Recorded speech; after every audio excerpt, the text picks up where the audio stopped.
मित्रों नमस्कार। आज इलेक्शन कमीशन ने बहुचर्चित बिहार स्पेशल इंटेंसिव रिवीजन को आज जारी कर दिया है और जैसे उनका अनुमान था 99.8% मतदाताओं के नाम चढ़ चुके हैं, यानी लगभग 100% हो गए। सिर्फ 1.2 लाख लोग ऐसे जिन्होंने जो फॉर्म नहीं भर पाए, अदरवाइज सब लोग आ गए। तो ये 1 अगस्त से अब इसमें रिवीजन होगा, लोगों को जो वेरिफिकेशन होगा। तो जो नाम कटे हैं वो कौन कौन है?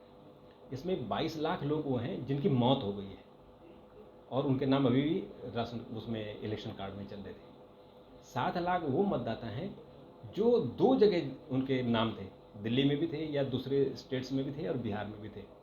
और 35 लाख मतदाता ऐसे थे जो परमानेंट नौकरी के लिए बिहार छोड़ चुके थे और फिर भी उनका वहाँ नाम चल रहा था। बहुत सारे लोग थे जो जिनके 2-2 जगह चल रहे थे और यह जो माइग्रेट कर गए थे। और 1.2 लाख मतदाता ऐसे थे जिन्होंने फॉर्म नहीं भरे। तो केवल 1.2 का प्रॉब्लम, बाकी जो 35 लाख लोग, जो 22 लाख लोग मर गए हैं, उन पे तो या तो पॉलिटिकल पार्टी या जो लोग शोर मचा रहे हैं उनका प्रूफ दे कि वो जिंदा है तो उनके नाम जोड़ेंगे। और 7 लाख लोग ऐसे हैं वो ये बताएं कि उनका एक ही कार्ड है, 2 नहीं है, तो उस पर भी बात होगी। तो 1 अगस्त से ये रिवीजन होगा। और इसमें जो इलेक्शन कमीशन ने आज आंकड़े जारी किए उसमें बहुत ही इंटरेस्टिंग है। जो पॉलिटिकल पार्टी आज पार्लियामेंट में उन्होंने डस्टबिन में एसआईआर की रिपोर्ट फाड़ के फेंकी है, कहा कि डस्टबिन में हो। लेकिन इंटरेस्टिंग बात आपको बताते हैं कि जो बीएलओ हैं उनमें किस पार्टी के कितने हैं, यानी सभी पॉलिटिकल पार्टियों ने अपने बीएलओ नियुक्त किए थे जो इलेक्शन कमीशन की मदद कर रहे थे। इनमें कौन कौन से हैं?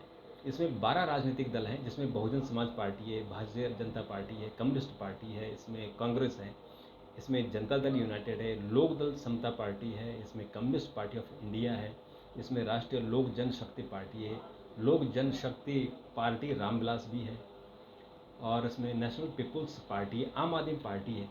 तो ये अब इनके मैं आपको नंबर बताता हूँ, नंबर कितने हैं। बहुजन समाज पार्टी के 74 थे जो बीएलए होते हैं। और भारतीय जनता पार्टी है उसके पहले 51,000 थे, वो बढ़ के फिर 53,000 हो गए। और कम्युनिस्ट पार्टी ऑफ इंडिया मार्क्सवादी ने सीपीएम के 899 थे। और कांग्रेस के जो 8,000 थे पहले, उन्होंने 8,500 किए थे, उनकी संख्या बढ़ा के उन्होंने 17,500 कर दी थी। यानी कांग्रेस की जो राहुल गांधी और प्रियंका गांधी आज उसको जो अपना कूड़ेदान में एसआईआर रिपोर्ट को डाल रही थी। और राष्ट्रीय जनता दल के जो 47,000 प्रतिनिधि थे, बीएलए थे, उनकी संख्या बढ़कर 47,506 हो गई थी। यानी उन्होंने खुद पॉलिटिकल पार्टी ने बढ़ाए थे। और जनता दल यूनाइटेड के 27,000 थे, बाद में उन्होंने बढ़ाकर उसको 36,000 कर दिए थे। और राष्ट्रीय लोक समता पार्टी, इसके 270 थे। Communist party of India, Marxist से लेनिनिस्ट, इसके भी 1496 प्रतिनिधि थे। और राष्ट्रीय लोक जनशक्ति पार्टी, इनके 1913 थे। और रामविलास पासवान गुट वाला, इसमें 1210 इनके थे। और नेशनल पीपुल्स पार्टी के साथ आम आदमी पार्टी का 1, तो कुल मिलाकर 1,60,813 बीएलए की संख्या थी। तो ये सब मिलाकर इलेक्शन कमीशन की जो ये वेरिफिकेशन कर रहे थे तो उसमें है। उसके बावजूद ये नाम छूटने और उसको कूड़ेदान में डालने और इसकी बात करें तो इसमें बीएलओज अलग हैं, बीएलएज अलग है।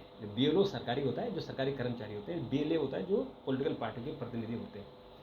तो इसमें जो ये नंबर थे, सीईओ इसमें 38 थे, डीईओज 243 थे, ईआरओज 2,976 थे, और एईआरओज 77,895 थे। पोलिंग बूथ पर लगे बीएलओ और वॉलेंटियर्स, इनकी जो बीएलओज और प्लस वॉलेंटियर्स जो पॉलिटिकल पार्टी के 12 पॉलिटिकल पार्टी में थे, इसमें 38 जिलों में ये थे। और इसमें इनकी संख्या 1,60,000 थी। और इसमें जो बीएलएस के आपको अभी हमने जो बताया कि जो सरकारी थे वो अलग थे, जो बीएलएस थे वो अलग थे। तो इस तरह से इन सब लोगों ने मिलकर ये पुनर्रिविजन किया है। और इस रिवीजन के बावजूद भी इस पर सुप्रीम कोर्ट को सुनवाई होगी 28 जुलाई को। और उसमें पता लगेगा कि जो सुप्रीम कोर्ट इसको, जैसे पॉलिटिकल पार्टी ने कहा कि ये इलीगल है, लेकिन अब सुप्रीम कोर्ट में इस पर सुनवाई होगी कि ये इलीगल है या जायज़ है या गलत है। क्योंकि इस पर आरोप लग रहा था कि जो विदेशी लोग हैं उनके भी बने हुए हैं। तो विदेशी कर यहाँ अभी इसमें इलेक्शन कमीशन ने बताया नहीं कि विदेशी कितने थे, पर उन्होंने बताया जो लोग मर गए या जो स्थायी रूप से प्रवास कर चुके हैं, बिहार छोड़ चुके हैं, और वो लोग हैं जिन्होंने डुप्लीकेट बना रखा था। तो उस पर सुप्रीम कोर्ट में इस पर चर्चा होगी, और इस पर और इंटरेस्टिंग और चर्चा होने वाली है कि इसके बाद पूरे देश में स्पेशल इंटेंसिव रिवीजन होगा पूरे देश में। तो इलेक्शन कमीशन ने कहना है कि अगर ऐसा पूरे देश में हो गया तो जितने फर्जी वोटर हैं उनके नाम कट जाएंगे। पर इसमें थोड़ा सा हमें इंतज़ार करना होगा, और इलेक्शन कमीशन आज इस पर क्या कहता है उस पर फिर हम आपसे बात करेंगे।